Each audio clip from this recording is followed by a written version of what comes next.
ॐ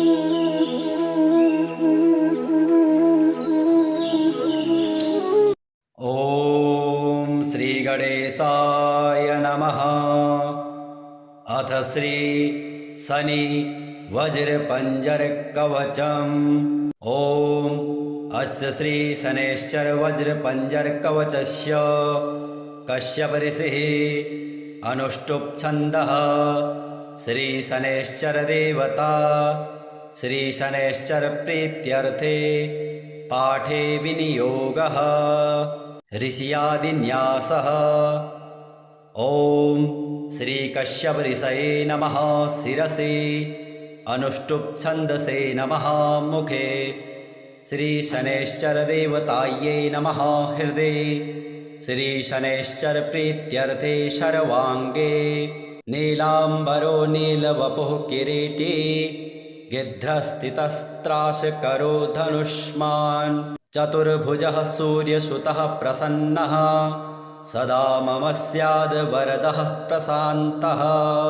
ब्रह्मा उवाच शृणुध्वमृषयः सर्वे शनिपीडाहरं महत्, कवचं शनिराजस्य शौरेरिदमनुत्तमम्, कवचं देवतावासं वज्रपञ्जरसंज्ञकं, शनैश्चर प्रीतिकरं सर्वसौभाग्यदायकम्।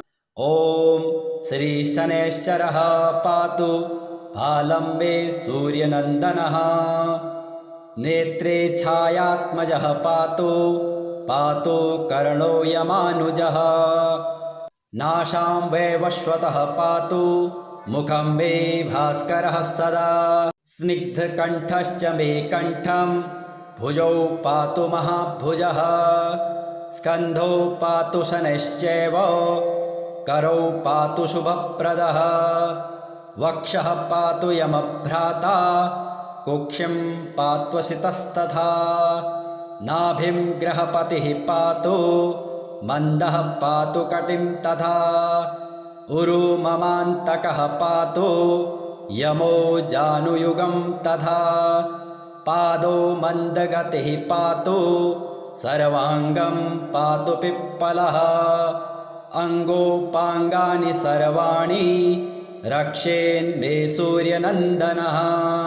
इत्येतत् कवचं दिव्यं पठेत् सूर्यसुतस्य यः, न तस्य जायते पीडा प्रीतो भवति सूर्यजः, व्ययजन्म द्वितीयस्थौ मृत्युस्थानगतोऽपि वा, कलत्रस्थौ गतो वापि सुप्रीतस्तु सदा शनिः, अष्टमस्थे सूर्यसुते व्यये जन्म द्वितीयगे, कवचं पठेत् नित्यं न पीडा जायते क्वचित्। इत्येतत् कवचं दिव्यं शौरेर्यन्निर्मितं पुरा, द्वादशाष्टं जन्मस्थ दोषान् नाशयते सदा, जन्मलग्नस्थितान् दोषान् सर्वान् नाशयते प्रभुः।